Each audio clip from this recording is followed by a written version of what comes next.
All right. So the other day I was washing dishes like I do. Okay. I like is a strong word, but I do it Tolerate. because got to be done. And I just, had not shower thoughts, but washing the dishes thoughts. And Could be the same thing on a good day. I don't do many of my dishes in the shower, but I have been known to finish my coffee in the shower. You're right. Got me there. That Anyway. seems like a bad idea. It could be. If you're not careful, it could be. Slippery, drop the mug, ceramic shards. I was just thinking you're getting shower water in your Oh, coffee. that's an Americano. less Never-ending violent. coffee. Baristas hate this one weird trick. Wow, I just keep drinking this coffee, but it just keeps showing up again. This is great. I never want to leave. Our city's actually on water restrictions, so we have to be very careful how we use our water right now, which is very fun. You don't think unlimited coffee would be a reason that they would take? I found unlimited coffee. All right. Anyway, so I was washing my dishes, and you guys remember Tal Bachman? She's so high. Oh, okay. I was like, I have no idea who you're talking about. Yeah. Okay, yeah, I didn't either. I'm like, wait, I'm sure I know his name. Anyway, I was like, I haven't heard anybody named Tal. I wonder what that's short for. I haven't heard anybody named with the last name of Bachman. Huh. Wait. Old memory. Watching The Simpsons growing up with my dad, the Hullabalooza episode, Homer, I think it's that one anyway. Homer's telling Bart, we always listen to, and he starts going into all these acronyms. It's like, it's BTO, Bachman Turner Overdrive, and working overtime. Yeah, and I'm like, I wonder if they're related to each other. And it turns out that Tal Bachman is Mr. Bachman Overdrive's son. No. Yeah, and he occasionally, or I guess full-time now, tours with them, and he plays some instrument in the band whenever they perform, and then I'm sure they sprinkle in some of his songs like that. I will do this for you, but you have to play. She's so high. Just once. Wow. Gotta remember who I am. That's more you know. Watched The Simpsons. I was current until like season 24. I was up to it, and then it's life and The Simpsons is too much. Yeah, the main thing I know is that Tony Gilroy worked on The Simpsons, and then he proceeded to go do Andor, which was incredible. So this is true. Ooh, also, I've only I don't know if I've said this on the podcast and admitted it, but like Alex, you've seen a lot of Simpsons, right? Quite a bit. Yeah. I've seen 2 episodes of The Simpsons. Wow. I think I might have seen one. I've been pretending this whole time. I saw the Michael Jackson episode, and I saw a Halloween episode that I don't remember which one it was. The only one I remember is they had a blow-up castle that was like going down the river. Oh, it's still good. It's still good. They're chasing Lisa's. Lisa has like catapulted the ham out when she has been. What are they doing? She's going vegetarian at that point. I will take your word for it. I remember nothing. Alex, you looked at me like you didn't know the Michael Jackson one. Do I have a leg up on you on that? Okay, so I need to be. All right, we're all exposing our secrets here. He's never seen The Simpsons ever. I've probably seen maybe 60 or 70 episodes that's a total. lot. And at this point, with the 25 plus seasons, assuming they like 500, 1,000 maybe easily. Oh so less than Okay. 10%. Let's do a quick over under. How many episodes of The Simpsons are there currently? I will look. I'm going to say 814. Okay. I'm going to go for the over on that, and I'm going to say 850. 814, 850, Kara? I have no idea. Same. 6 seasons. All right. Well, they are at season 39, I think. I'm going to go lower. I'm going to go 700. Oh, I'm going to type, enter. Yeah. You know what, guys? I'm going to go lower. It's I'm gonna Google it. 805. 805. I am not closest. Look at how close Patrick was. Oh, my God. That's how many episodes 850, there are? 814? Yep. Wow. Yeah, you're pretty dang close. Awesome. Well done. I'm pretty 800 cool. episodes. Anyway, other Simpsons episode. And I guess this ties back to Kara and all of her graphic novel art business. But so I didn't know we were tying to this. I don't know. We can find It's just ties to it happened. anything. Yeah. Simpsons did it. Anyway, So Milhouse is at some sort of comic expo, and it's graphic novels, and he is talking to the guy that wrote Watchmen. Oh, Alan Alan Moore. Moore. Bad. Yeah. Alan Moore. Yeah. Yeah. Okay. Yeah. And he's holding a copy of Watchmen Babies, and he says, "Alan Moore, which Watchmen Babies is your favorite?" And he's like, just so mad because like, why is my work being turned into this?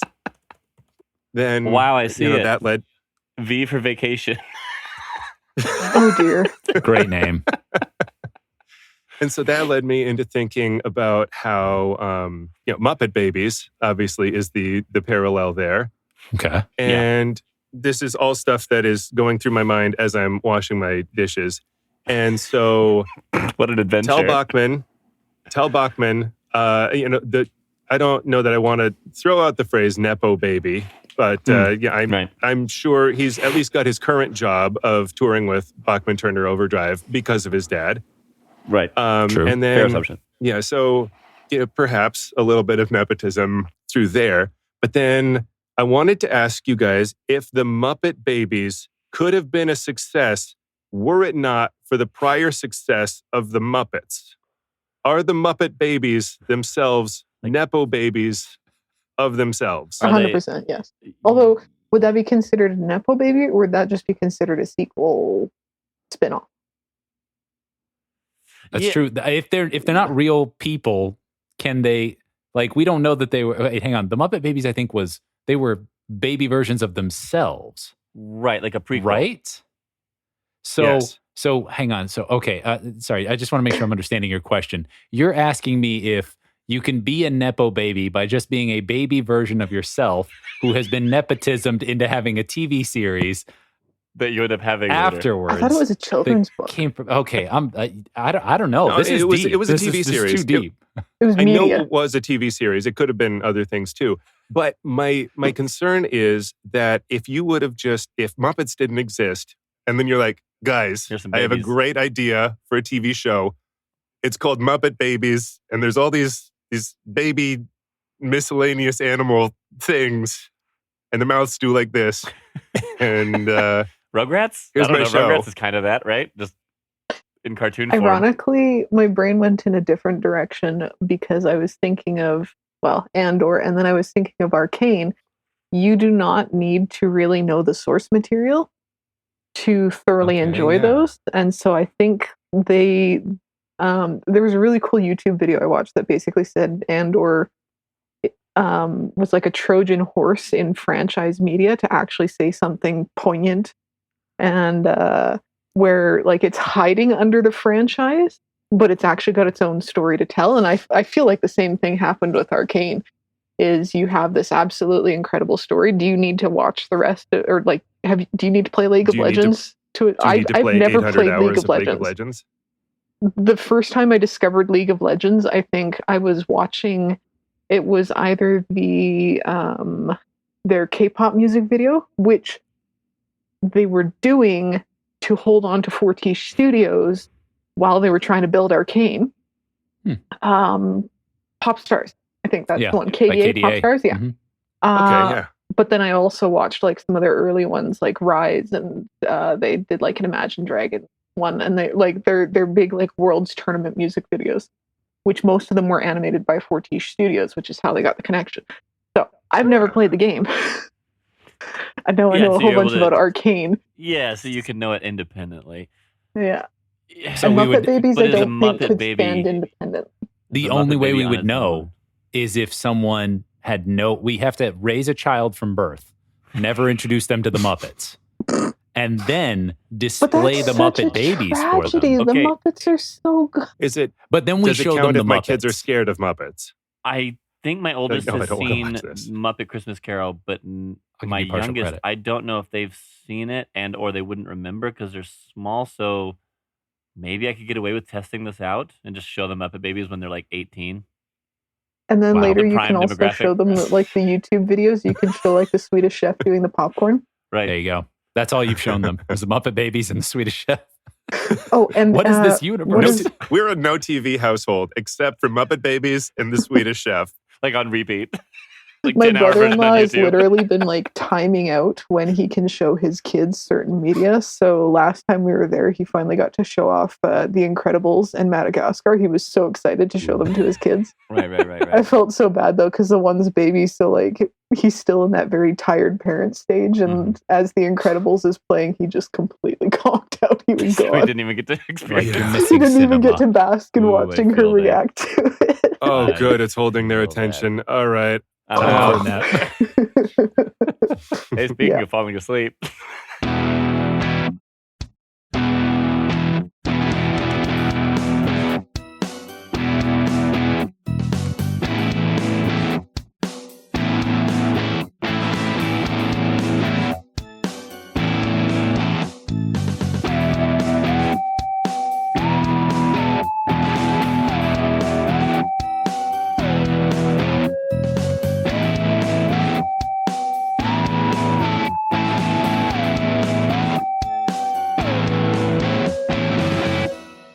We at Animorphs 55, the podcast, would love to hear from you. You can email the show at animorphspodpeople@gmail.com.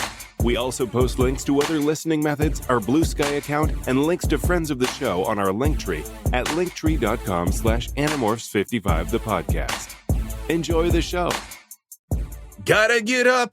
Gotta get going. Gotta see a friend of mine.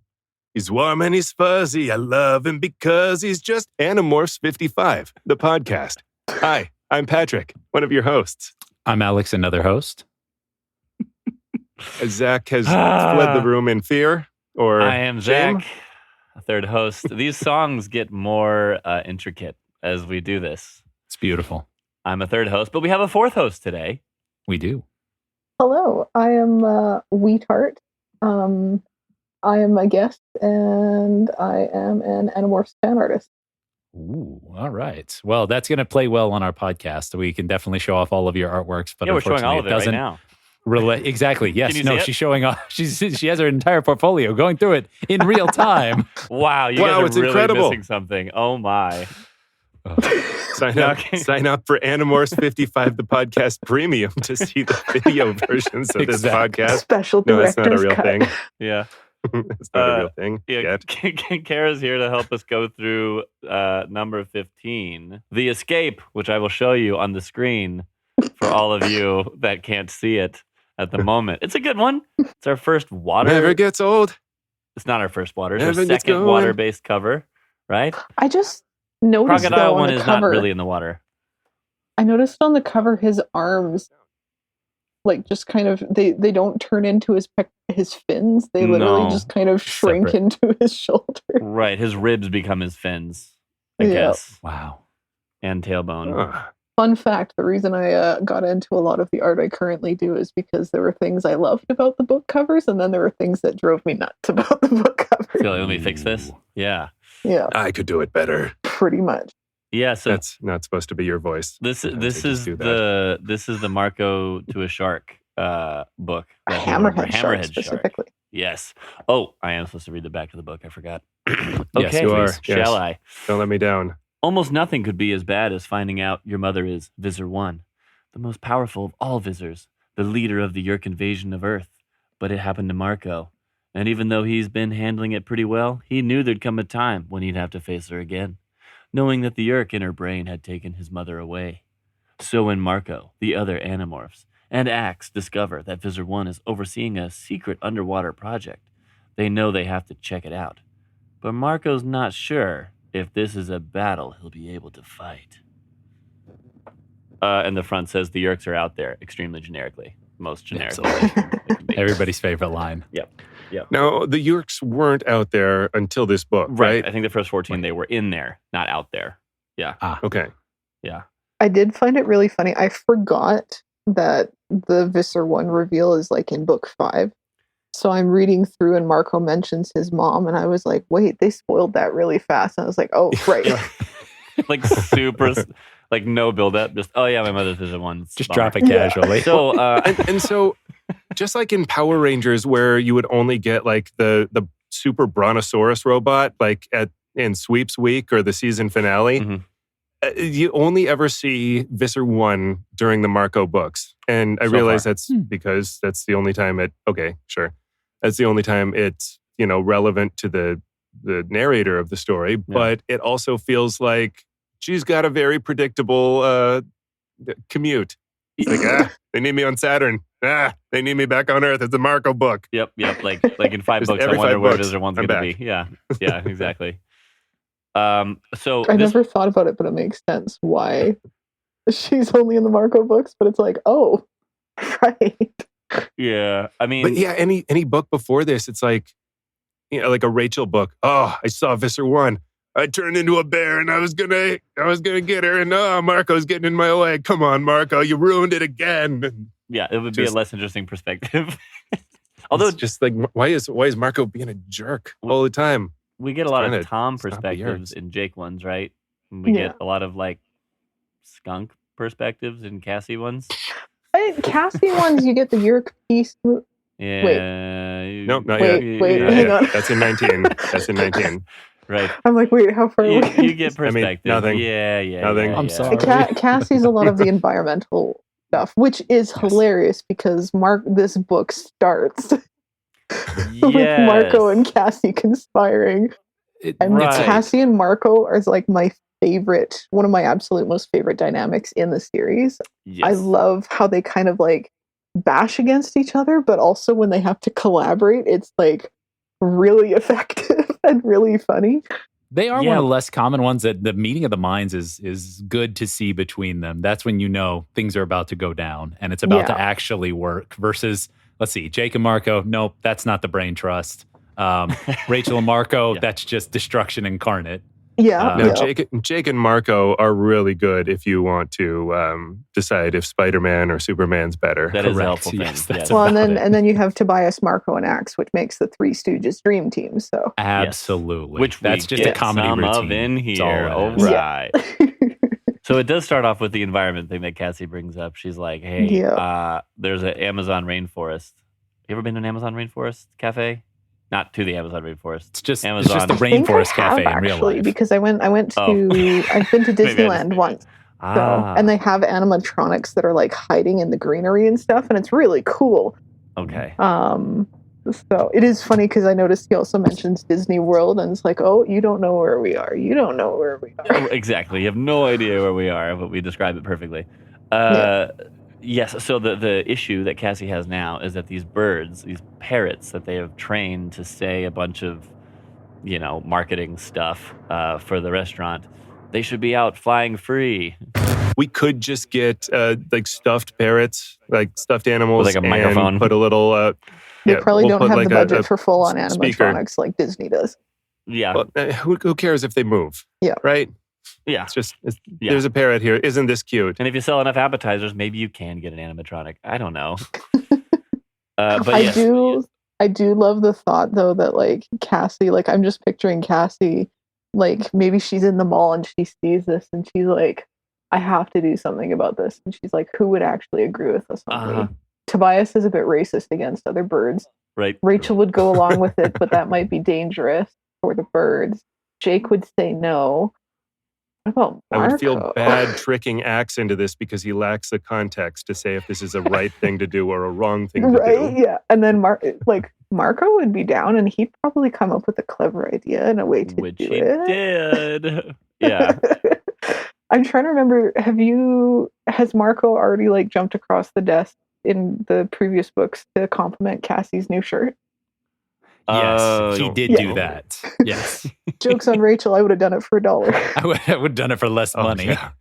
Yeah. Marco, you're a champ. Keep up the good work, buddy. And so the plan that Marco has is let's morph into these birds, which then I don't know where the birds go, by the way. They do acquire the birds. They tuck them in a cupboard that Cassie says is safe. All right, I guess. Yeah. Cool. This cupboard has air holes, for all the canned goods that need ventilation. We save these birds. Open up the cabinet. Oh my gosh, keep Cassie out of this room. She can't see this. Keep Look Cassie at all out. the bird skeletons. Anyway, I figured once they were done, they morphed back, put the birds back in their perches. And maybe. It's very much a back at the barn. Yes. Yeah. I'm I'm Cassie. hand wavy. They're saying stuff like, Yeah, these don't burgers even are made remember, of but- boogers or Toe jam jam. and nachos are cool. Yeah, Yeah, just and gross then stuff. and then Cassie Love takes it one step too far. She's like, "We should be flying free in the Amazon, our natural habitat, where we can Yeah. eat bugs." Anyways. And just like, shut, Yeah, shut Marco's up. like, ugh. There's no way. Gosh. What does he say? It's actually great. Oh yeah, we should be flying free in our native habitat. That last one was Cassie, of course. It was a little talky for a parrot, if you ask me. Yeah. Little preachy, Cassie Yeah, Barrett. All yeah. right, calm it down. This is the Mega Mall. All right. But they do quickly get the exposition they need for the next mission, which is Eric the Chi shows up and is like, guys, I know we haven't seen our boys the Chi in a minute, right? When did we last see him? I think when he ripped apart a whole room full of controllers, and 10? you can tell that's still imprinted on Marco's mind because he's still thinking about it. Right. And Yeah, I think that's the only time we've seen the Chi. right, and we say like Visor 1 shows up in Marco books. Well, so does the Chi so far, right? That's true. okay, yeah, I mean- yeah. Because he was Marco's best buddy or whatever they were all trying to accuse him of at some Supposedly. point. Who got hit by a bus? I'm not going to have Marco's best friend show up in my book. Right. Yeah. So anyway, so Eric's just there to be like, hey man, like there's the Yeerks are doing some stuff. We don't know what it is. It's at an island. That's all I got. Underwater. Yeah, it's underwater off at the an coast. island. And maybe there's this other alien there. I'm not sure why or if that's true. All right, good luck. See ya, pal. Yeah. Yeah, do we learn that these are the Lyrans The at this Lyrans. point and what they can do? He's Or- mentioned the name Lyran, and then Act has to kind of do some exposition. Hey, Axe, you're friends with all aliens, right? What do you, You know every what do you alien know ever. about these guys? Yeah. And this is the one time that Axe was paying attention in school. Yeah. He's not like, yeah, I was writing poetry. Yeah. He, Checking out he's other like, Looking okay, at Andalites. the Andalite. Yeah. This does and get me if in. Axe describes it, yeah. No, go ahead. Oh, if Axe describes them as frog-like, I think that's weird that Axe would be like, yeah, they're like frogs. Do you guys have frogs here? Everywhere's got frogs. I mean, Axe lives in the woods, so I have a suspicion he's probably come across frogs multiple You times. know what? Yeah, okay. And then he's probably been You got like, me. Tobias, what is this weird croaking mammal? And So, Tobias he's has no, to be like, that's actually an amphibian. What is an He's amphibian? no Visser 3. So for like people who don't like for readers who don't know the details of this, the Lyran are a yellowish, froggish, tentacly-ish alien Aquatic. that is they're- psychic, and that's their big thing. And they also their font when they speak is different than other That's things. how you That's know important. they're aliens. Yes, that's how you know they're aliens. They don't have the carrots around like thought speak. They don't have, I don't know, italics like inner monologue. They have bold. They just go crazy in Word document. It's like bold, italic, and underlined, I think. Something to the tune It's of got to that. hit the BIU right there, Ew. man. We got it. But Ew, that is- Comic Sans. That is interesting that I didn't think about, and we can get to it later whenever we actually get them talking. But yeah, it is clearly delineated as different from thought speech. Like they Yes. use a completely different font. The way that it sounds like it's translating in their heads described a completely different way. Yep. So that's kind of cool. Yeah, because he actually, if I remember correctly, the Lyran actually speaks out loud and they hear an alien language, but it's Right. being translated in their Yes. head. So That's I pretty wonder if wild. that's why they did that, because like where that kind of psychic intent is like translating it. So it is Yes. still like a verbal language. They talk about it like belching or burping sounds. Mhm. I thought I read. I don't remember. Okay, so if you acquire a Lyran and then you communicate with somebody, I Which don't know way how does it you come would. across? Yeah, I don't know how you would. Like, does the verbal make the mental? Do you have to know one of the two languages? You can't just do like thought speech where you just think of stuff. would you I'm not thought sure. speak the burps Well, that would then translate? well, Stop burping in my head. and y'all, Oh, the I get it. You have to go to the bathroom. the strange rabbit hole you could go down with the idea of like a psychically enabled Yeerk. Because thus far we've seen, people are kind of locked away in their own minds Mm-hmm. whenever that happens. They don't lose consciousness. They stay, aware, unfortunately. But if someone is psychic, does the psychic power reside in the structure of their brains or some kind of psychic wavelength that they have? And at that point, does the Yeerk actually have the ability to be psychic whenever it takes over them? Or does the psychicness just kind of be like, well, I couldn't get the psychicness, but I could get this guy who feels feelings about it and I can read his memories? I think it's that one. That's how I interpret it. Interesting. Like the Lyran is still getting it. The Lyran is getting hearing thing or seeing things or whatever the psychic ability is, and the Yeerk's like, well, everything you know, I know better, so I can do everything better than you now. So I can automatically do it. No, you can't. Yes, I can. Yes, I can. Yes, I can.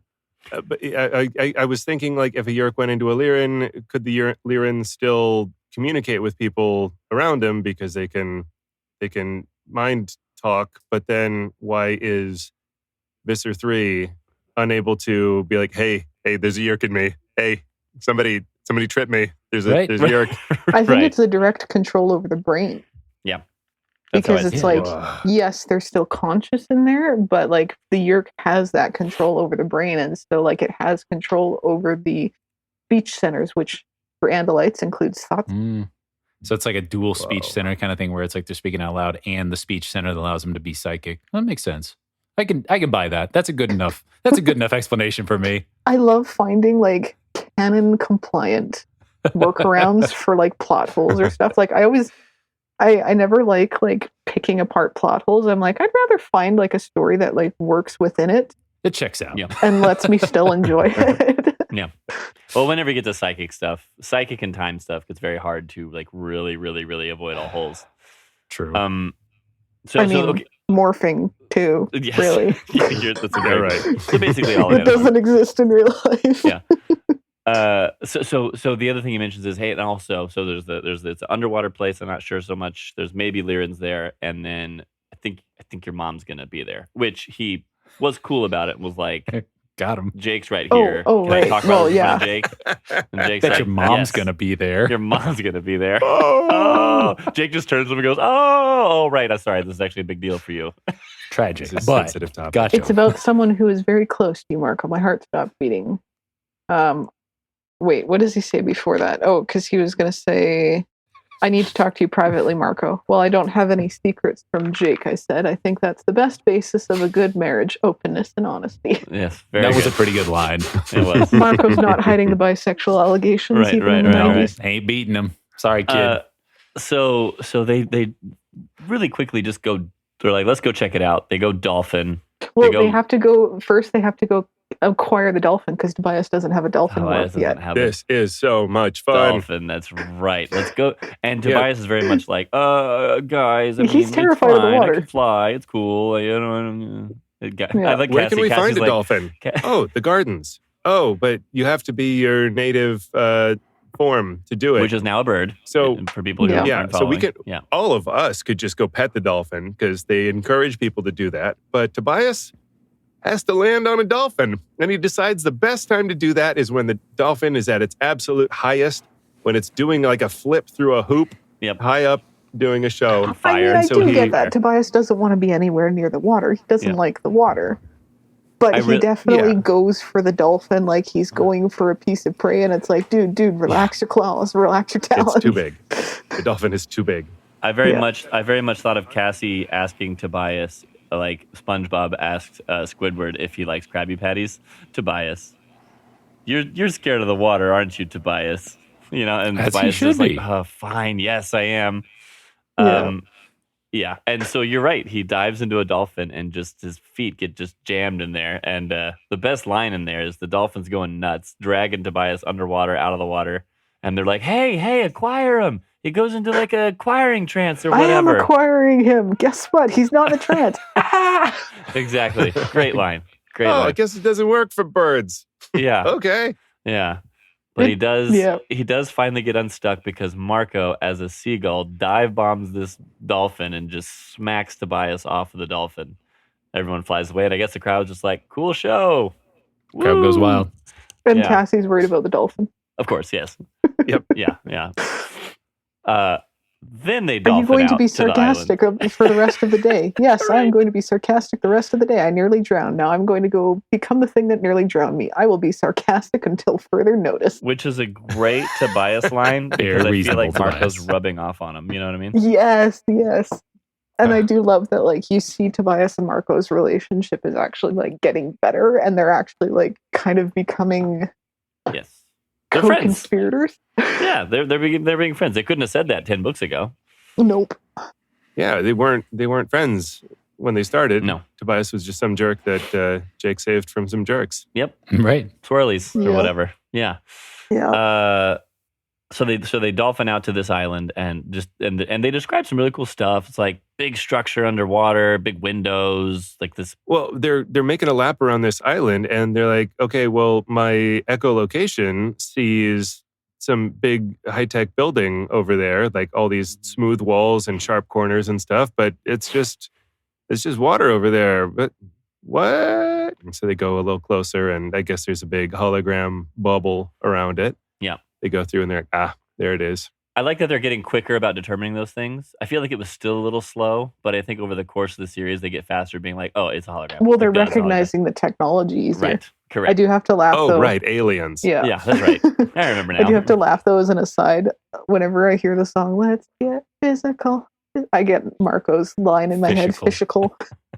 And I love Cassie, physical. the buzzkill, coming in and being technically correct and saying, actually, guys, dolphins aren't fish. My Yeah. favorite chime-ins from Cassie. Thank you so much.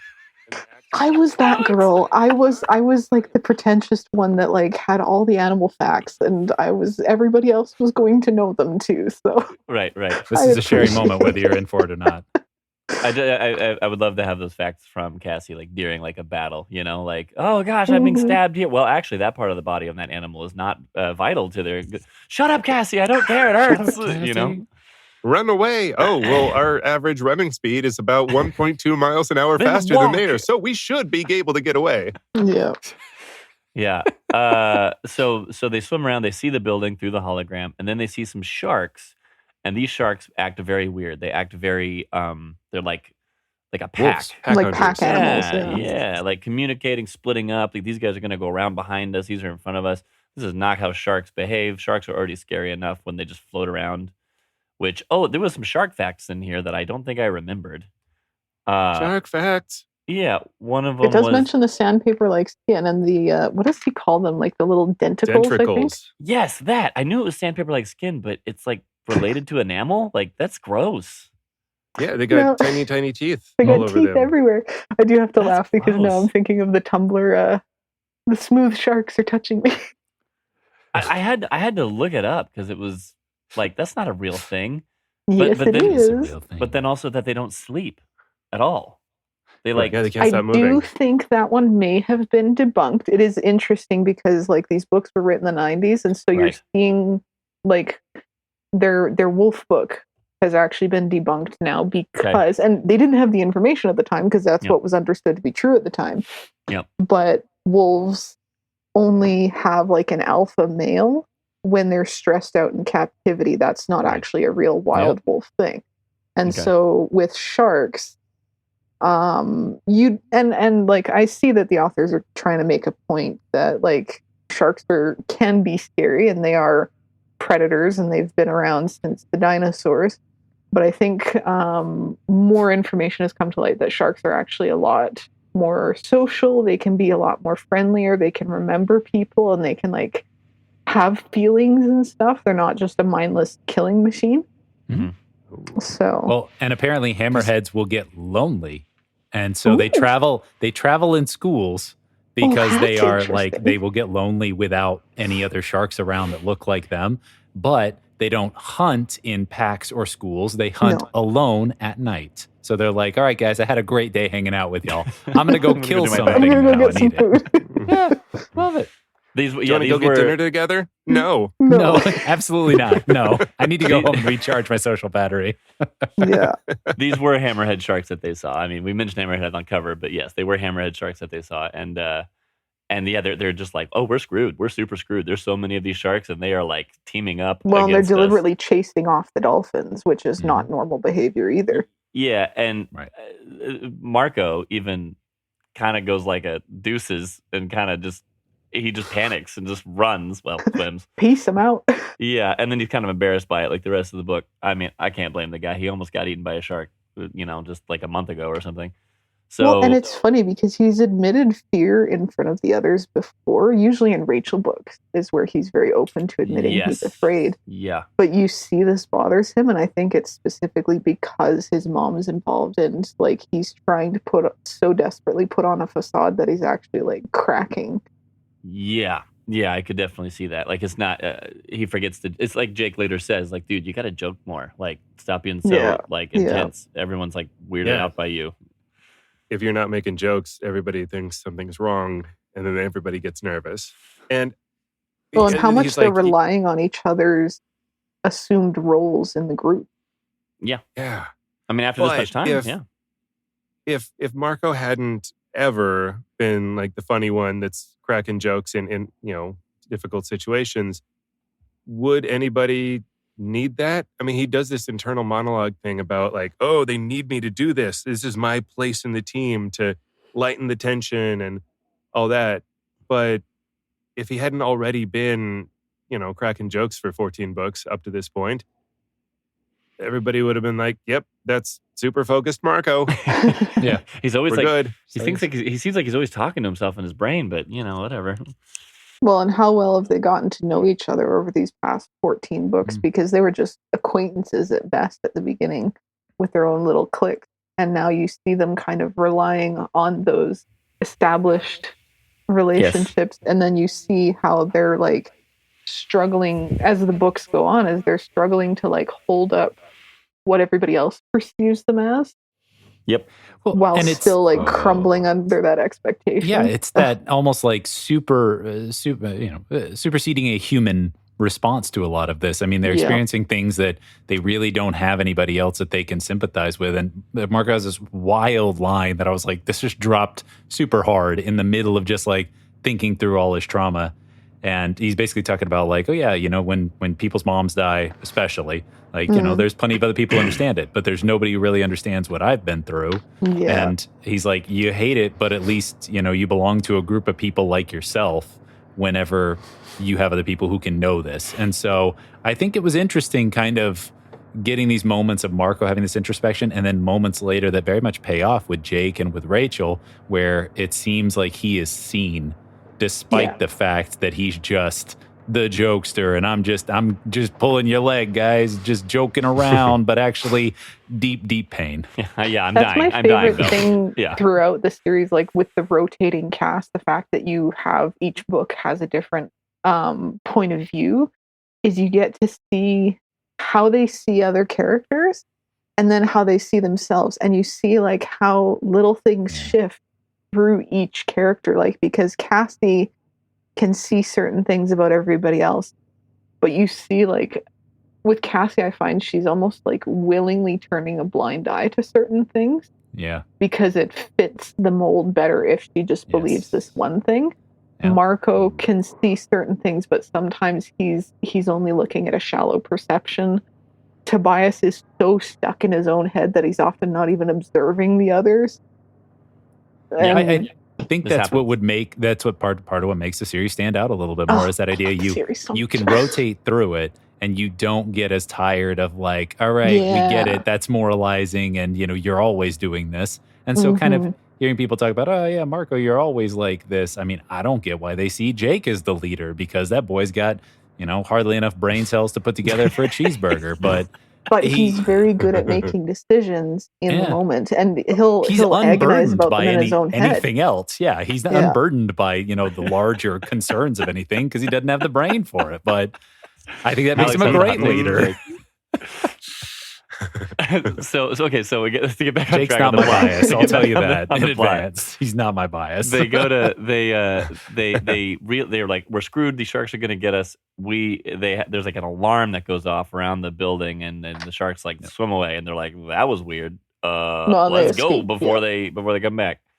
And it is pretty quick that they're like, well, we got to be sharks. So that's going to suck. The alarm goes off, and all the sharks all the sharks swim back to the base, and they're like, we got to go do shark things together. And he does. So the Animorphs get away. And he also does see his mom at the very last minute before they go. They're like, she's here. In a Wonder Woman style Very invisible submarine. She's just like floating through the water, and I guess it's made of glass or something. 100% what I thought of too was Wonder Woman. But it's if it was a normal submarine, you wouldn't be able to see her. So I guess that's why. You go through a window or something, right? I was ironically because I just read the Elemist Chronicles. I'm also doing the Animorphs book club on Tumblr right now, so we're like way further in the series, and so there's some parallels between those two that I actually really like, but I won't spoil anything. We'll watch for that later. Yes. Well, speaking of the other aliens, 4 years from now. the other aliens that exist and stuff like that, they mentioned seeing a Ged, and I was trying to remember the last book that got referenced in, because wasn't that was in the Andalite Chronicles the last time at the spaceport. Yeah, I was going to say that there was that, and then there's actually a time not with what's his name? Oh my god! Oh, not with Elfangor, but with I thought it was Marco, or was it Tobias Jake. In the future book? It was Jake. Oh. Okay. Well, I was going to say Jake when he was a controller in his own head. The Yeerk was dying. The Yeerk saw his life cycle go through. Whatever. That might have been where it was. And so the idea of like, oh, it's just a Ged, and Marco comments on it, and I'm like, oh, did you know about that, Marco? And anyways. Just an interesting they have a lot happen to them in like the first 5 books. It's kind of wild. You realize like how much they've already gone through. Yeah, I've already seen this. I'm not worried about it. Yeah, like whatever. This is again. God, who cares? Yeah, they're in book 5. They're up in the spaceship, and the well-educated Hork-Bajir is like, "You're going to take 3 lefts and a right. You'll see a Ged that's like a monkey thing. You'll know it when you see it. He's got a necklace that says Ged on it. Then you jump down the drop shaft." Yep, that's it. I have found the drop shaft. I am. Oh, look, it's a Ged, guys. All right. That's how I know. I mean, also in book 7, they get yeeted up by the Elemist and get to see like all of the future, the galaxy. Right. Which I had an old episode where we said that that a recent one was the first time they did the future, but yeah, they totally did that number 7. Yeah, that won't hurt my brain for forever or anything. No. Anyways. Yeah. So the rainforest. Look, it's a Ged. No, chimp. They go get these shark morphs by going back to the ocean world. Yeah, one thing I wanted to add right before that. Oh, this is the Sea World. It's not the gardens. Sea World, but not Sea World. Yeah. Yeah, it's Sea World. One thing I did really like before that is like because Marco has like a little chapter where he's going to do his homework, and his book that he has to do is Lord of the Rings. Yeah. And I'm just laughing because I was also that kid growing up where it's like, what do you want to do for a book report? I did the entire Chronicles of Narnia series. Oh my god! Not just one. You did all. I did all 7 books. What is it? 1, 2. Yeah, 7. Yeah. We had the box set also, and I read them a few times as a kid. And I'm like, I only remember what happened during Lion, the Witch, and the Wardrobe. I've read all of these several times. I don't remember. I don't know. They've got these cool houses where the attics connect in book 7. That's all I remember. That's book 1, but yeah. Oh, sorry. No. Book 1, they go into the big house that's big enough to lose yourself in. The Magician's. Whatever. Oh wait, no, you're right. Yeah, because Magician's nephew, the first the one. Silver Chair, I believe, is when the attics connect. But I thought that was book 1 because that's how they end up accidentally coming into Uncle Andrew's. You know what? Sorry. We had the box set, and I might have put them in the wrong order. Chronicles of Narnia 8, the podcast. Join now in advance. Hi, Future Patrick here. It turns out that the Chronicles of Narnia were published in one order in 1950 through 1956 when they came out. That's Lion, Witch, and the Wardrobe, Prince Caspian, Dawn Treader, Silver Chair, Horse and His Boy, Magician's Nephew, and Last Battle. But then, sometime after C.S. Lewis's death, British publishers started putting them out in the order that the stories took place. That's Magician's Nephew, Lion, Witch, and the Wardrobe, Horse and His Boy, Prince Caspian, Dawn Treader, Silver Chair, Last Battle. Then, in 1994, the new chronological order became the standard, so I must have had an old box set, and Kara and Alex may have had newer books. Neat. But I just It'd be love 7 episodes long. I love that Marco, like, because what is he, like, 13? Other 1850s picks or whatever. Lord of the Rings. I tried reading Lord of the Rings when I was around the same age, and I just remember being like, oh my gosh, Frodo, get out of the Shire. Like, it was taking so long. It's brutal, yes. It's a and then rereading it as an adult, story. it's great. Yes. It's so much fun as an But as adult. a You're like, kid, ah, you're yeah, just of like- course you're taking forever. You're getting everything all in order. Yeah, but as a kid, you're just like, do something. Come on. Yeah. I also I- tried reading the Silmarillion as a kid too, and I got like, Oof. I think I understood like 30% of it. Oh, I tried reading The Lord of the Rings 1, 2, and 3 when I was in high school. I got to the second book, and he spends, 45 pages running across a field. And I couldn't do it anymore. I'm like, yeah, he's in the field. Cool. Come on. Field. Next page. Field. Yeah. So now they are at this place and they're like, I'm gonna get these shark Aquarium. morphs. And they actually They're get at cornered. SeaWorld Yeah. in the dark, Right. And it's kind of eerie, right? Like you see and they had dark to wander shapes around as moving. humans. Yeah, and then they actually get caught by like security guards. And one of them's like, there's an Andalite. Oh, okay, you're a controller. Thanks. Now it's okay if I knock you out. Yeah. Yeah, it's a they little do. weird having them refer to an Andalite without going, Andalite! Right. Yeah, he was calm about it. That's And very Andalite would be notable. nice. Very notable.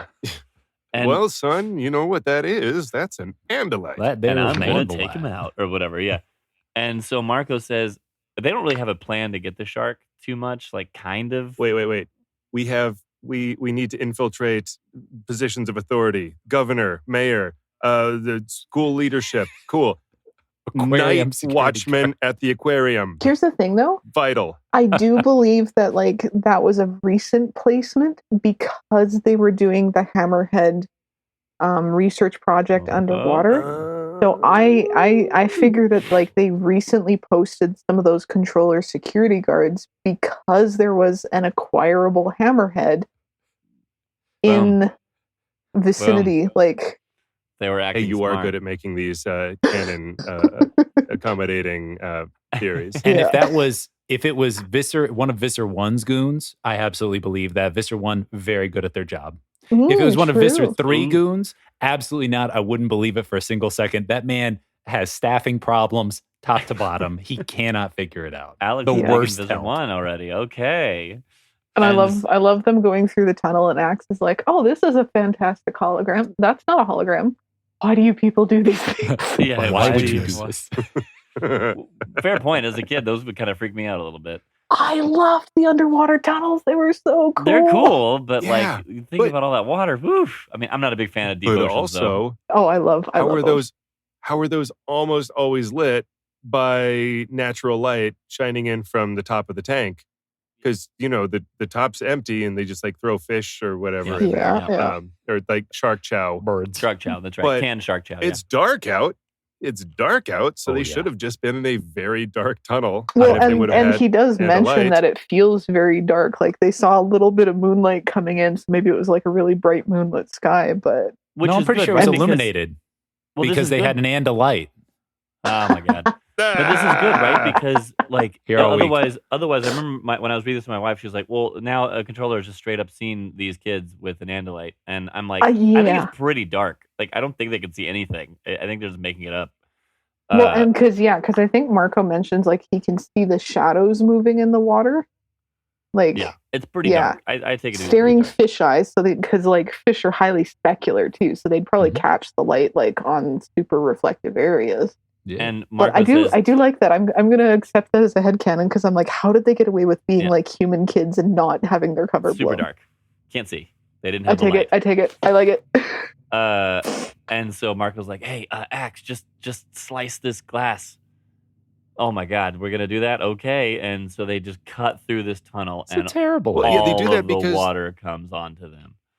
Yeah, all of the security guards catch up with them. Hey, there you are, you punk kids! Get out of our tunnel!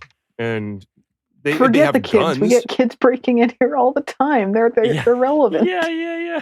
They have guns. These night watchmen At the aquarium guns. have guns, and not Yep. small guns. Apparently, big guns, according to Marco. Which Yep. he probably watches enough TV. I trust his big gun Yeah. evaluation. Yeah, I He agree. plays video games. It's true. He's He would probably know. played the He's an Nintendo expert. 64 and James Bond GoldenEye. Right. Why don't these guards have big head mode? So all this water comes through, and Marco's kind of gets swept off on his own a bit, and of course he Yeah. gets swept off with the shark that they were going to Sure. try to acquire. And he's like I love that he, shimmying up. shimmies into a tunnel. Yeah, like the water like comes up into, I don't know, like a ventilation thing, and he has just enough room as a Air vertical tunnel conditioning, to yeah. scoot his way up. And the shark's there trying to chomp at his butt, and he's like, Honestly, the get shark away. was just curious. The shark wasn't in, like, the shark just true. wanted to see what he was. You hey, could man, be what's going that. on? Oh, do you? But in his You're mind, not he's like, if supposed I to be fall here. in there, he's gonna Yeah. eat me in like 1 second. Yeah. But he does. fear of a child. He just tackles it. He tackles the shark. He just says, bombs away, let's go, and tackles the shark, and acquires it. And this is where it gets a little fuzzy for me, because he ends up in, like, I think just what's left of where the shark was actually being in a shark tank. They make their way over there, and the water level's lower, and all the other Animorphs are kind of peering over the top of that. So the water's further down than it ever was supposed to be. And they all presumably got away somehow. And they all look down. They're like, what are you doing? He's like, I got a shark. Everyone come down and acquire this shark. How did they do this? How did they come down? Because this is the most back at the barn I've seen in a while. They just, the next day, they just are they're just like, okay, we did it. But how did they do this? They're let's say it's like 6 feet, 10 feet deep. I'm building from the water head cannons. surface. Yeah, like someone's going to jump in, acquire I figure one of them stays on the top and is able to like help lift the others up, and then they'll switch and drop in the water, acquire the shark, and then the other one will lift them up. And time this so where the shark doesn't wake up. Flew down, grabbed the shark in his mighty feet, doesn't let go, and tried not to get up. his talons stuck. Yeah. Anyways, that one was just a very egregious back at the barn to me. That's fair. This is just the. I figured the water had only dropped jungle. like 4 feet, but maybe. I mean, but if all that water was going out, I don't know. It was a weird thing to get hung up on, but we made fun of back at the barn so much that I just thought I'd bring it up. Fair. That's fair. And they do go back to Royal Island, they call it. So the whole thing is called Royan Island, and I found a typo where they called it because I kept calling it Royal Island in my head when I read it. And then finally it did say Royal Island. I was like, wow, now I'm actually seeing the word Royal. Oh, no, they actually had a typo. Oh, and then before they go back to the island, too, Marco needs to try the morph out in the pool. He's called Marcaroni by some bullies and says, I'm not going to tolerate that. I love that, like, literally, it's such, like, a classic, like, trope of like, teen shows. Like, I'm sure there's been a scene like this in Teen Wolf. There's been a scene like this, and where like, their powers are almost, like, getting the better of them. And I love that, like, Marco literally just, like, stares at the guy's throat the whole time, and it unnerves the bullies. Yeah. Peter Parker doing a flip and punching Flash down the hallway. Yeah. I love having these like very tropey scenes because like this series breaks so many conventions, and it still has them because like it's got like a couple other very common like kids media conventions. But yeah, I always love the one where like they're experimenting with their powers and they run into bullies, and you see like these kids are on a whole different playing field at this point.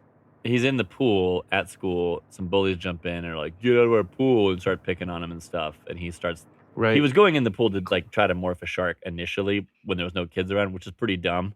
And then when the bullies jumped in, he was like, it was stupid, whatever. And then he starts morphing out. And he's like, I don't want to morph out. I hate these guys. Well, but at the same time, we make fun of them for not morphing a bat before it's absolute go time. Maybe not at the school pool. Gotta practice. I don't know. Can't do that in your swimming pool, or you can't do that in your bathtub. He probably should have flown out to the ocean and practiced there. But I mean, he's a kid. Ocean is a good idea. Kids they make did it with dumb dolphins. decisions. That's for sure. Yeah. Jake comes out there luckily and says, "Hey, Marco, don't be stupid." Hang on, get out of there. I found a hole.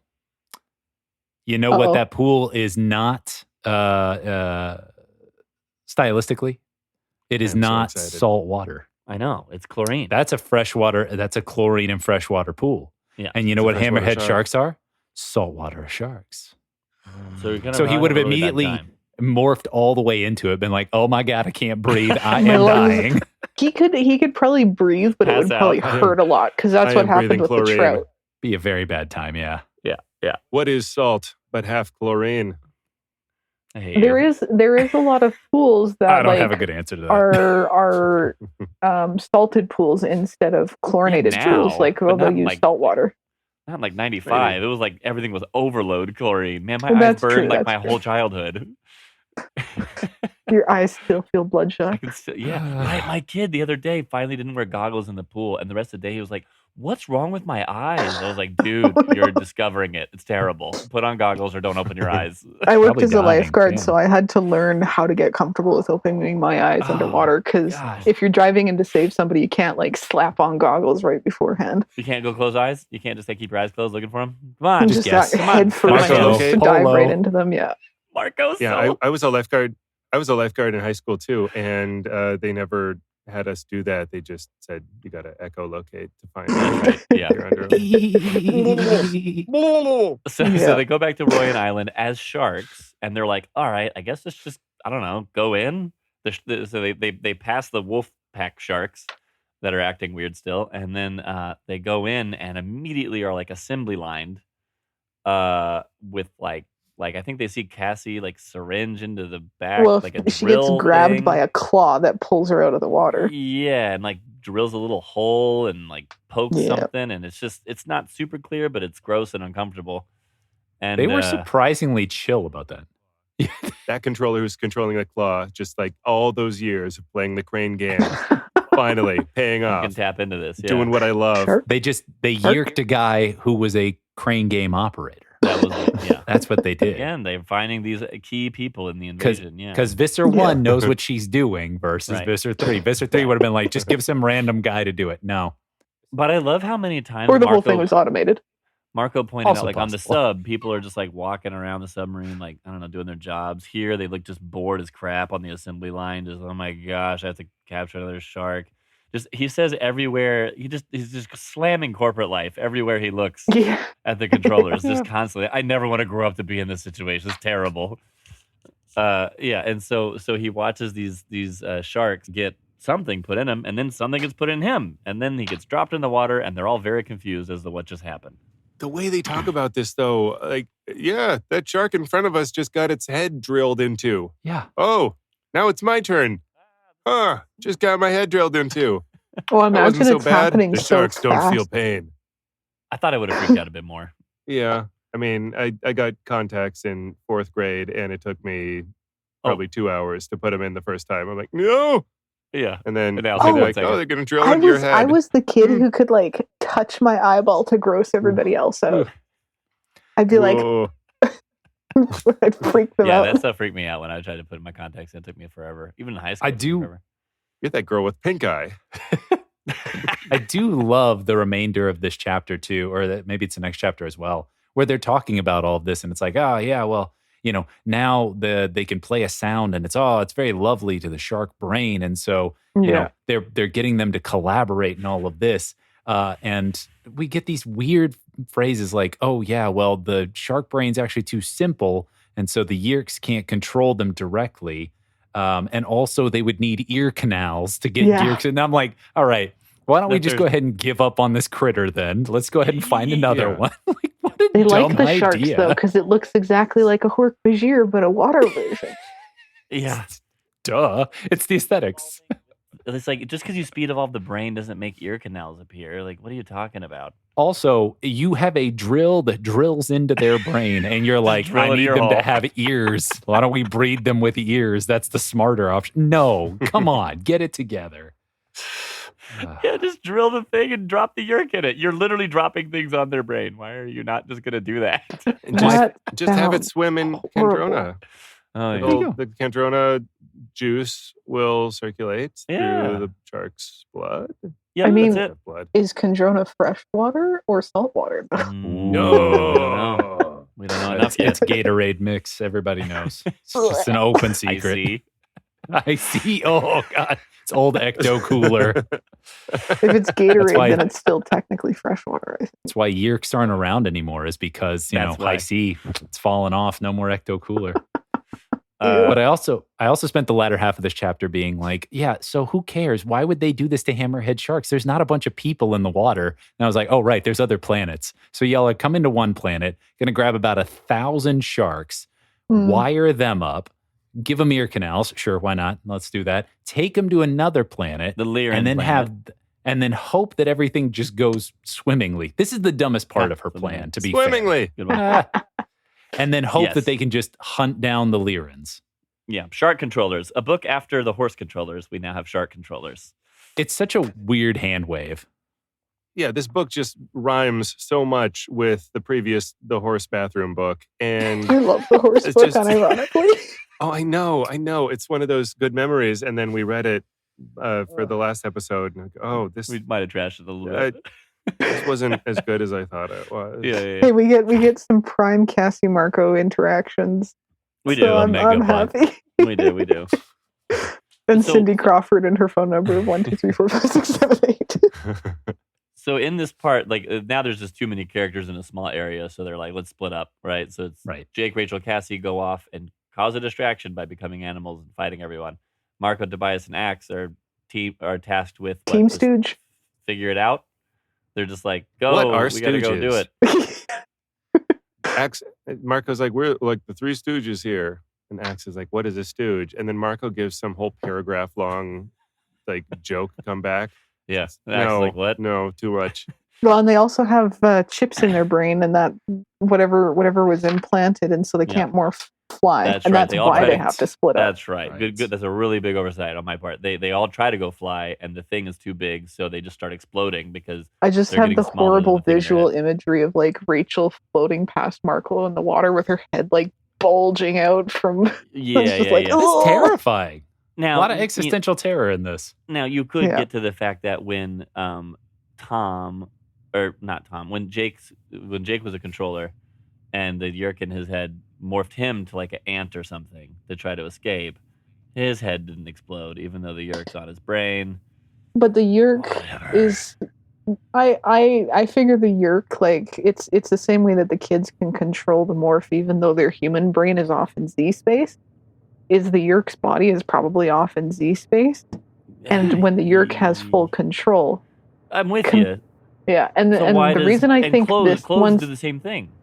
yeah, the But reason why I think not this this one one thing? specifically is because they didn't know about it, so they couldn't incorporate it into their morph like they do with their morph clothing. I like that. It's a good one. Well, because Axe technically has a translator chip too, but I imagine he incorporates it, like he's aware of it, Yes.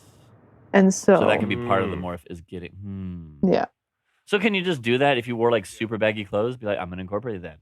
I mean, I'm a always limit. headcanoning and hoping that like if I ever had the morphing power that I could morph my glasses so I don't lose them because I like my glasses and I don't want to lose And them. they're expensive, man. Life Right? is expensive. Yeah. I have a wedding ring too that I just headcanon that I could morph that with it.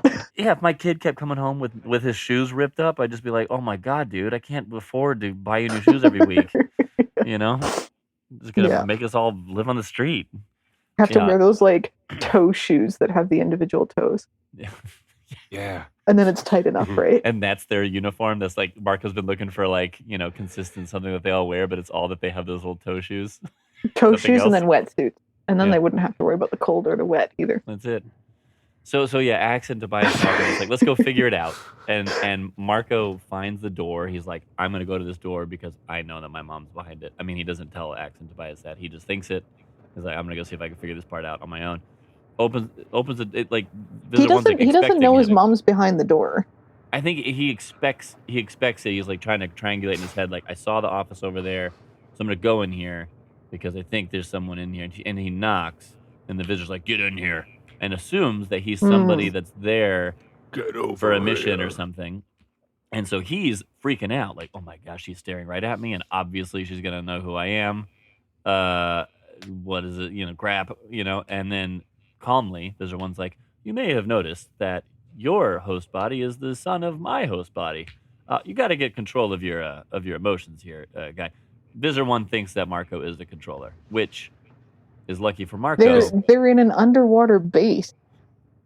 Like Yeah, how could they have gotten by the sharks? yeah, so it's not Also, it's he's an not an android. unfair assumption to make, but it's also like whew. Yes, and can you imagine Marco's mom's pain in her own head at that moment? Oh my gosh. Like that part Yeah. stuck with me in that book. One, I just read a fan fiction from the perspective of his oh mom. my god! At that moment, without Yeah, knowing all the yeah. context, brutal.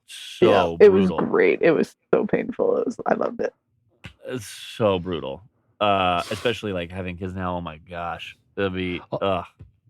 I did have a thought though, and just to get away from this, because again, deep dread.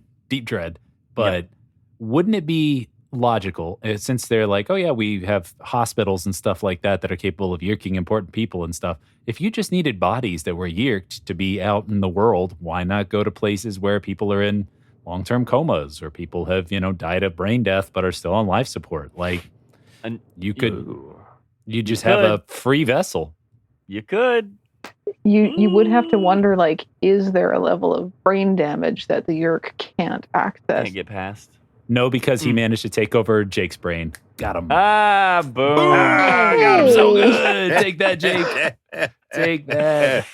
You were so prepared So for he does talk his way out of the Marco's mom situation, Visor 1 situation. Like, she's like, all right, we'll just figure out what we got to do. Leave me alone. I got to go deal with these Andalite bandits because Jake and Rachel and Cassie are throwing a big old fight out there.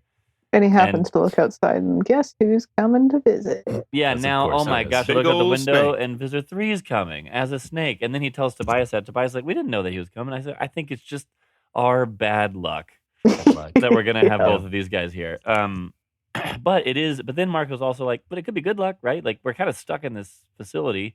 Maybe they'll just, complain at each other until... Well, and they already know the two hate each other, so it makes for very... Yeah, we got out of things in book 5 this way. Maybe we can do it again. And meanwhile, Axe is like, I will figure out a way to shut this place Hack the computer. down. Yes, hack the computers. Self-destruction sequence initiated. Have a good day. Your Earth underwater super bases don't do well if they're crushed by water, do they? Yeah. No, Axe. No, Axe, they don't. Okay, I will shut down the force field surrounding Thank this you for place. asking. Okay, just the thing. All right. Well, and they have to try and liquidate the implants. That's the other thing. Yes. Right. Oh, yeah, they Which- can't morph into something small because of the things in their brain. And the only way to get rid of the things in their brain is by destroying the entire facility, because the Yeerks don't want anybody to, like, catch a shark, take it apart, and go, like, there's an alien thing in here. The Yeerks So keep it's, their browser set to- history clean. Yeah. They just kind of assume that 100%. they would like wipe any evidence. I don't know if they there's not like a liquidate things in your brain button on the computer, but it's just like, Yeah. destroy everything. It'll probably work. And they can't, I mean, once they demorph from sharks, like they healed the hole, you literally can't get to the thing in your head. So this is the only option is to liquidate it. Liquidate it? Liquidate it. Yes. Yeah. Liquefy They it? could morph into The date They is could morph into Hork-Bajir, cut inventory. open their heads, and take the thing out. Duh. That's true. The Hork-Bajir were able to do that, weren't But they? they don't all have Hork-Bajir morphs, he's do like, they? "Look, no, Because you're-" they don't No, I don't all get think the so. same thing for some reason when they have the opportunity. Yes. Well, okay, you're getting surgery one way or another, then morph done. Problem solved. Not That's true. industrious enough, Just cut children. right through, is all I'm saying. and then we'll Yep. heal out before. Yeah, I was okay. going to say something with Gross. spoilers. Yeah, no. I have plenty of this American health system. I can just go get brain surgery whenever I want. That's how we know where it doesn't take place. So actually, Visor 1 or Visor 3 does. Visor 1's just like kind of throwing a fit, kind of throwing a tantrum Oh, yeah. at this point. Visor 3 actually grabs Axe in his mouth, like, oh, Axe is about to die. Like, that's about to happen within like seconds. Until Rachel says no. Rachel as a bear. Yeah, as a bear. Gives him a big old bear hug. Yeah. Yeah, suddenly he decides to drop him. Yeah.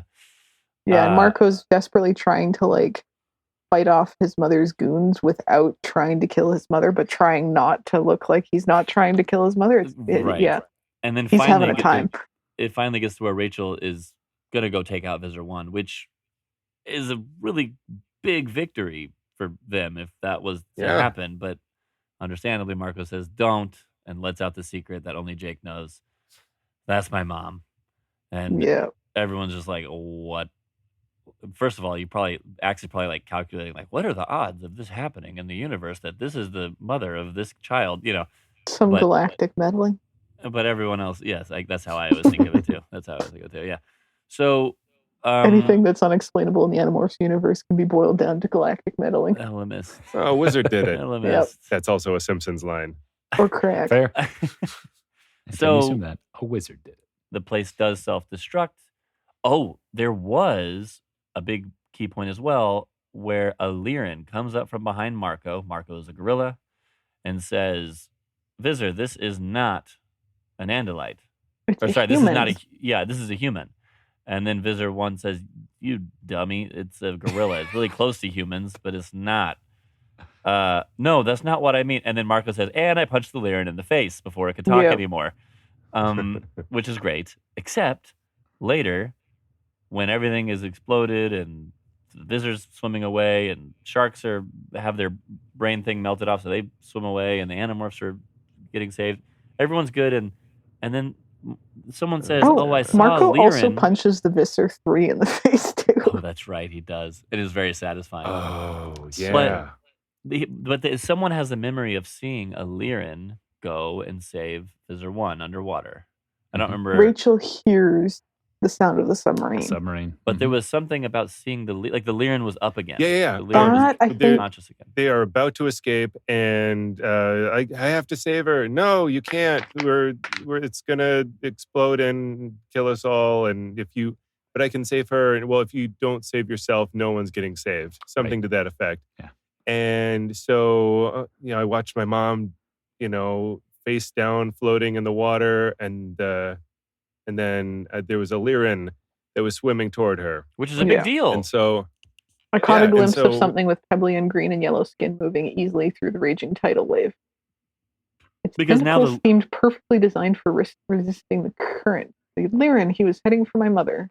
Save her, to destroy her, to capture her so that Visser 3 could enjoy watching her suffer? I don't know.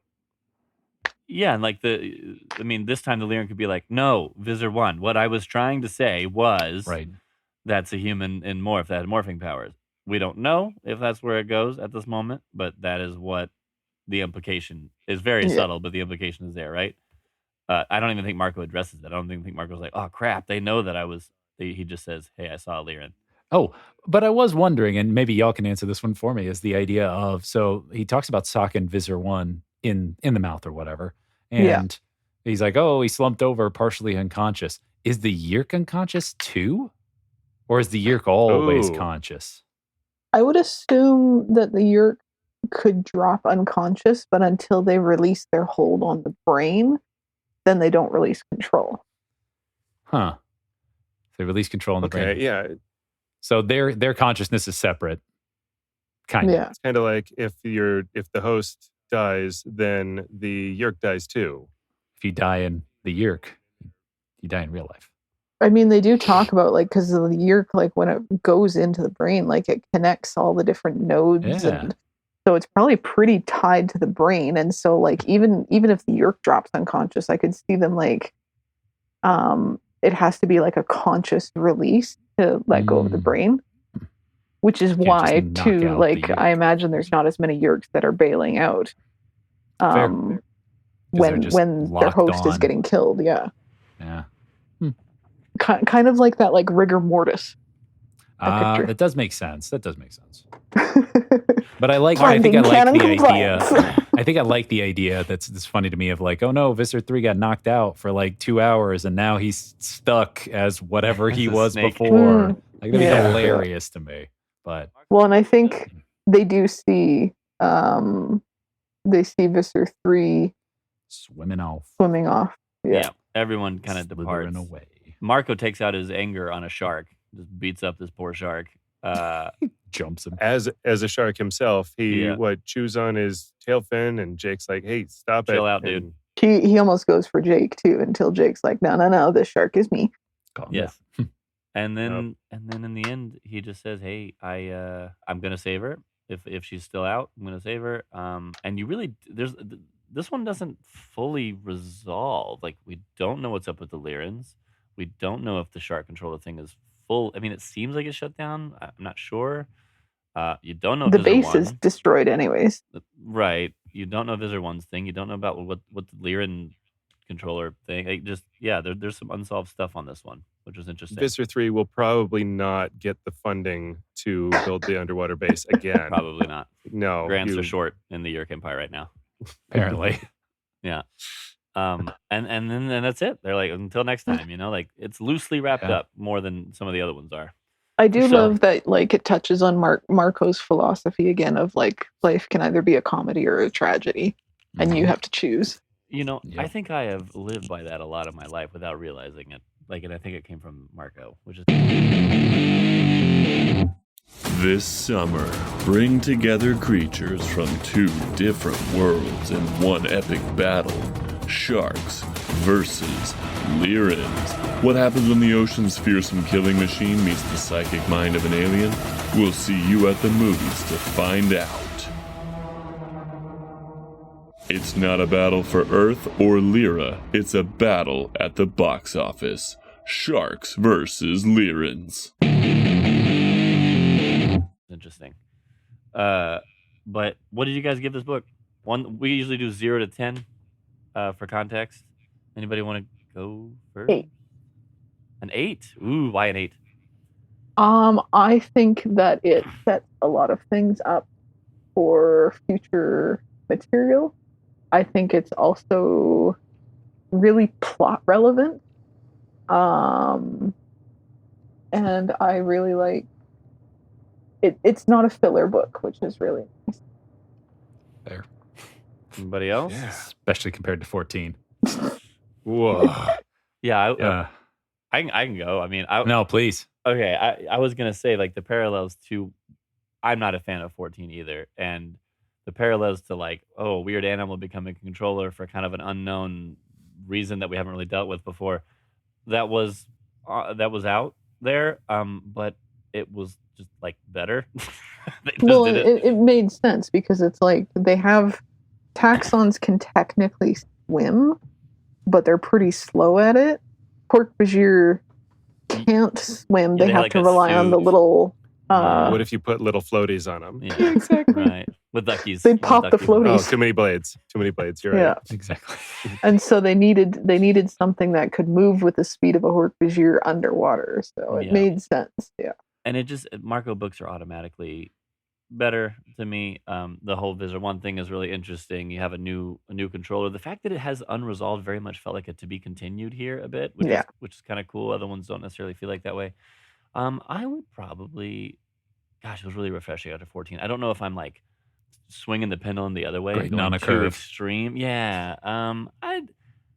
I'd probably say an 8. Yeah, I think I'd agree with an 8. I do feel bad because I think Cassie and Rachel often get the weaker yes. books, Yes. and I If- love both characters so much, so it frustrates me. If they pick a weird plot line, it tends to go It's towards almost that. always a Cassie or a Rachel Agreed. book. Agreed. Alex, Yeah. Patrick, what do you guys think? I mean, I think I've rated the other 2 Marco books 10s, and I don't know what I would take off for on this book. I had a really good time. I guess I forgot since last reading all about the Visor 3 coming in as a snake. Although that wasn't, I mean, A snake. Sorry. but it was, I think the whole reason he shows up as a snake is for the very satisfying getting punched. Which was very satisfying. Slimy, yet satisfying. I don't think they would have Ah. escaped without Visor 3 there From all of them. because Visor 1 would have caught the self-destruct sequence and shut it down instantly. And then also, Right. I think they sowed future discord between the 2 True. Visors because they showed them like sparing Visor 1, and then here's Visor 3 looking through a window like, oh, what? Yeah. Did she make yeah. a deal with them? That's right. I Uh-oh. forgot Yeah. about that. Yep. Didn't it say that someone did stop the countdown just for a second and then Visor 1 does stop the countdown, And then and how did they so get it the only going reason they are able to fix it is Marco yeets a chair at the window. Oh, yeah. Right. That's right. Yeah. He's just like, whatever, here we go. Disable the force fields. Disable this. Boom. Disable Yeah.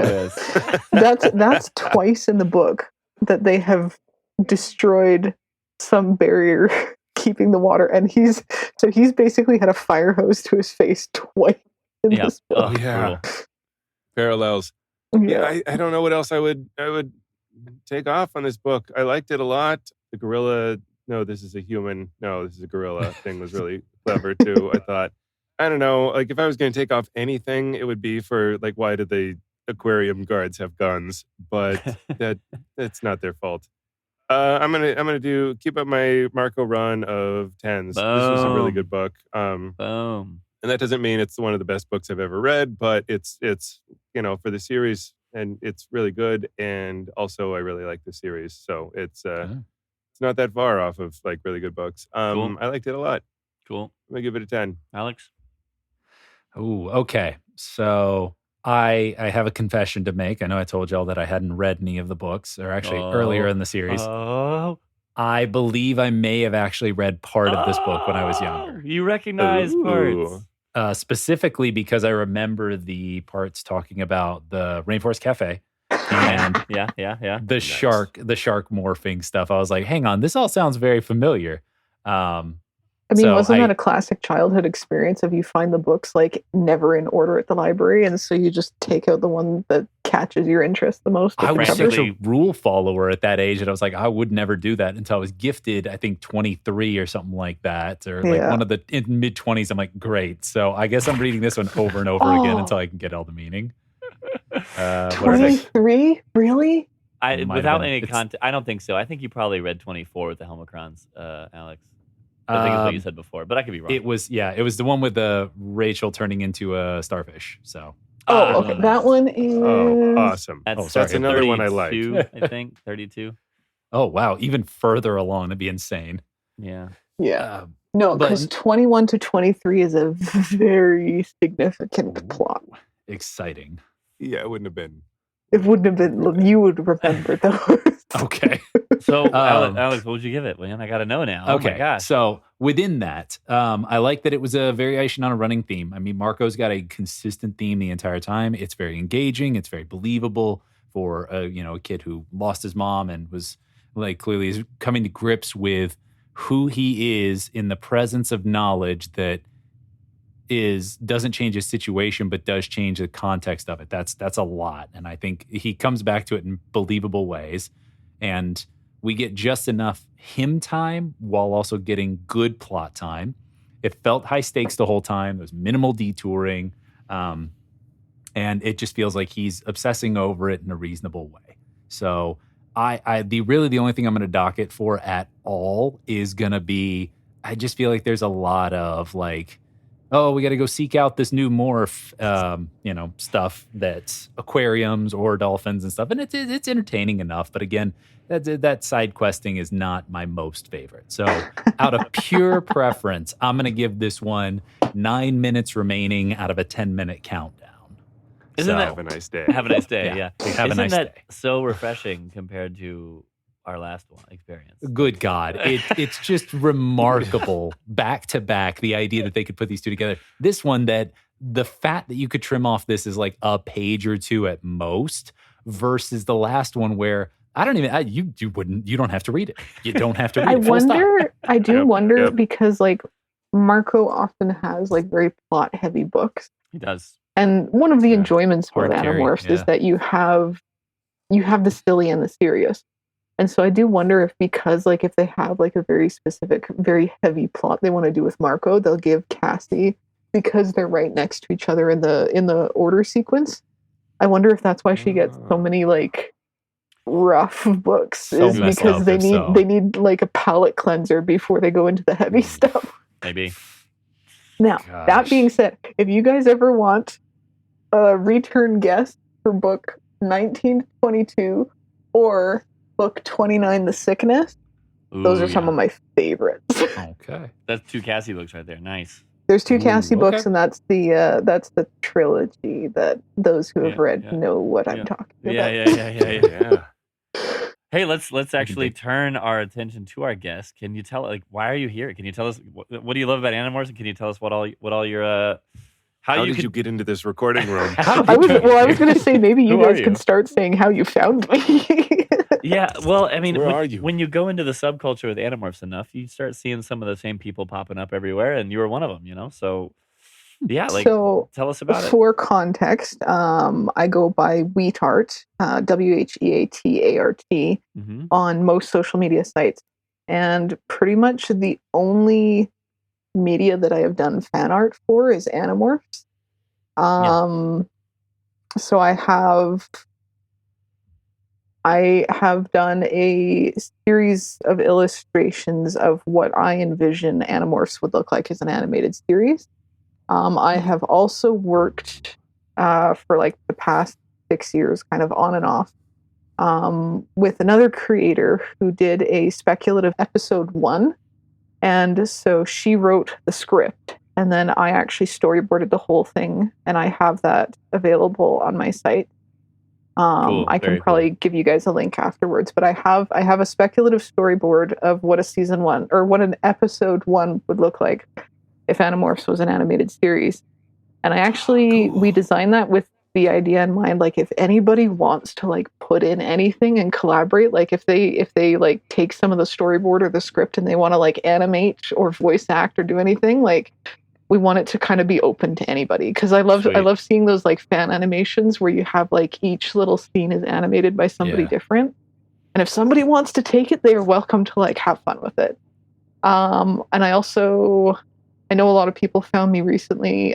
Joy Sweeper on Tumblr commissioned me to do the missing page from book 6 from the graphic novel adaptation, because Chris Grind doesn't illustrate Krayak. And so that's what I've heard. Yes. Yeah. So the commissioner is like, can you do this in the style of Chris Grind and like do it like if Jake actually saw Krayak? So I've got that one, and then I've got like, and then the other thing is like I love the morphing in the books. It's my favorite thing. Dream superpower would be shapeshifting 100%. Yeah. Okay. And so I started, I was drawing some morphing sequences, and those started to pick up steam. So my primary work that I do now is I actually do transformation sequences. So if you ever want to see yourself turned into an animal, hit me up at WheatArt.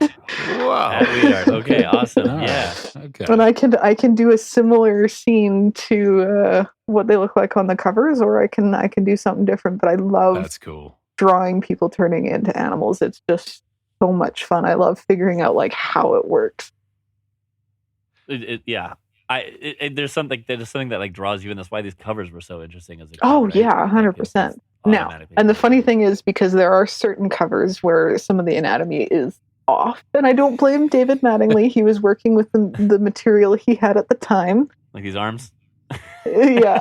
The worst one is there's the cover of Rachel morphing into a bear, and it has big human shoulders, and I'm like, that's not how a bear looks. And then in the books, in the written descriptions, they're like, my knees reverse direction. I'm like, that's not what happens. Yeah. So part of my artistic exploration. Scientists didn't know that about bears at the time, and since the 90s, we have discovered new things about bears and their knees. Yeah.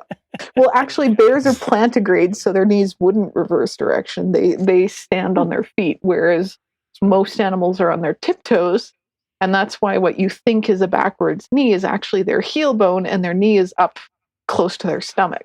Oh, like cats and rabbits. Okay. Yeah. Gotcha. I've learned so much anatomy from drawing people turning into animals. What better way?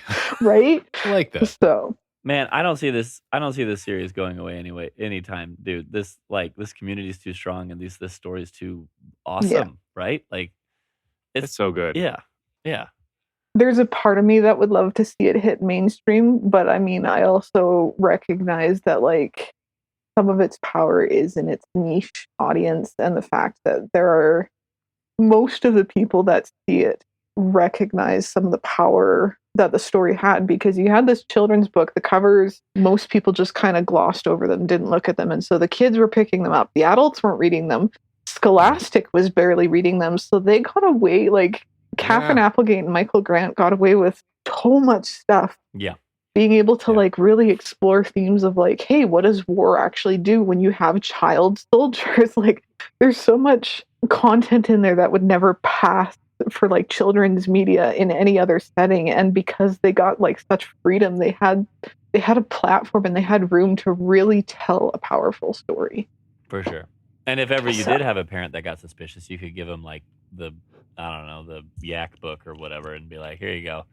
The Water Buffalo book is actually really rough. Yeah. Oh, that's true. Actually, when I think about that, okay, you give them the Andaloid toilet book. Yeah, there you go. Give them 14, and then they'll be like, "Oh, this is fine." It's just the silly stories. Or you give Cassie's Adventure in Australia. Yes, and then they'll be like, "Oh, this is fine. Whatever." Yeah. Yeah, this is like Goosebumps. Okay, good. Yeah. Animorphs was perfect for me because like it's existential horror and there's like violence and gore, but there's not like, oh, this monster is going to come out of the closet and eat you. So I preferred it. Feels enough distance. Yeah. none of it felt like stuff that was going to happen to you at home, even though I guess that's kind of the point. Like, it could happen to you. I Yes. won't tell us your name because everybody's going to get us. Yeah. But I was there was like kid me was like, yes, sign me up. I want to turn into animals. I'll take fighting the Yeerks as long as I get to turn into animals. I'd always like Oh, for sure. I used to volunteer at our local SPCA for several years, and I was like, all right, if I needed to acquire this, I would morph this dog so I could get over here, and then I would morph this cat that I have easy access to, and then I could climb up a tree, get a bird. You ever check? This You ever is- like put your hand on one and just like think, and you're like, maybe it'll work. The ones that sorely tempt me, even though I know I can't, is like I've gotten to do a couple experiences with holding raptors. Okay. Oh, yeah. Okay. And the coolest one, my husband and I, for our honeymoon, this was definitely mostly influenced by me, got to go to a raptor center, and we did the closest experience. So we got to hold a kestrel, we got to hold a Okay. peregrine falcon, we got to hold a red-tailed hawk, which Okay, they great. normally Yeah. don't Whoa. let people hold. But the one owl that they were going to bring out didn't really want to come out, and they like trusted in us. We had that trustworthy vibe, so they let us hold a red-tailed hawk. And you were just talking to Tobias the whole time. The temptation to just like touch the talon was so strong. Yeah. And then we also got to hold a Harris hawk, which is the one they actually used in the Animorphs TV show. Yep. I remember. Yeah. And the thing I found out, the reason that Harris hawks are used constantly in filming is because they are one of the few birds of prey that is more social. They'll work with other Harris hawks. And so when you need to like switch out the stars, they can be on a set together and they can work well together. So that's why Tobias was a Harris hawk, Oh, even though the great. red-tailed is the accurate one. Ah. Red tails are a little more skittish. They're often heavier. Like the red tail was heavy. Yeah, that's a big bird. And so the Harris hawk was a bit lighter, and the Harris hawk is more social, so they'll happily work with people and other Harris hawks. The Red Hawks are too much of divas, and they Yeah. need to, you got to work with the other actors. It's that Yeah. simple. The red tail was a working bird. She actually worked at the local airports and city centers, No and she'd way. scare off pests. I love that. So it was so cool. I was Birds geeking with out jobs. so hard. I love it. This economy. Exactly. The birds have jobs. But Exactly. oh man, like Here's I your pay for wanted today. I wanted to touch them so bad, like because you have a big falconer's glove on, so you're never sense. actually like in contact with the bird, and I wanted to touch it so bad. Oh man. I was like, Perfect. I could say I've technically acquired one. And love that's that. why Animorphs will always stick around. So we'll always have those Exactly. moments. Yeah. Hey, I really appreciate you coming on for this. Thank This you has for been having great. me. It was fun. Definitely. This has been Yep. great. And Kara, where can folks find you if they're looking to check out your art and Anywhere and everywhere. check out the portfolio? Yeah. Yeah. So I have my main website is WheatArt.com. Again, it's WheatArt. Everybody always assumes I say weed art, and it's wheat. That's like a the different grain. website. Yeah. Fair enough. Yeah. And then I am at WheatArt on Blue Sky, Tumblr, DeviantArt, for Affinity. Radical. Yeah, those I are. love it. Cool. Well, we'll put your stuff in the description and all that stuff. And I will Awesome. send you guys a link to. I have all my storyboards on Speaker Deck, and like if anybody wants to, like, you can scroll through them at your own pace. But like if you want to download them and like animate them or voice act them or do anything with them, you are welcome to. Sweet. That's an Okay. invitation, I like it. people. Crowdsourced episode 1 of an animated series. Yes. It's the best way to do it. Let fans do it. Let Yep. fans make it. Yeah. That's who needs to make this thing. Mm-hmm. All right. Every time. Well, until next time, that's it. That's how they get you. Don't get yeerked. Great. Perfect send off. Bye now. Bye.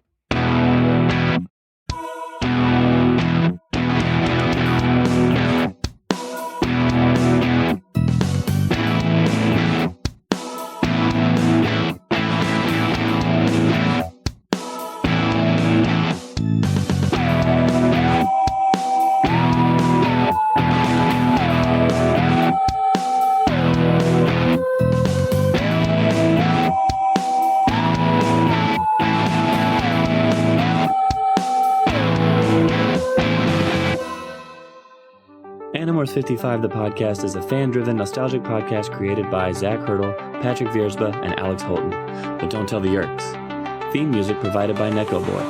Podcast artwork by Rachel Hurdle. Episodes edited by Patrick Viersba. Based on the 90s sci-fi kids series written by K.A. Applegate, Michael Grant, and other contributing authors. To contact the show, email animorphspodpeople@gmail.com. We'd love to hear from you. And opinions expressed by our guests do not necessarily reflect the views of the Animorphs 55 the podcast crew.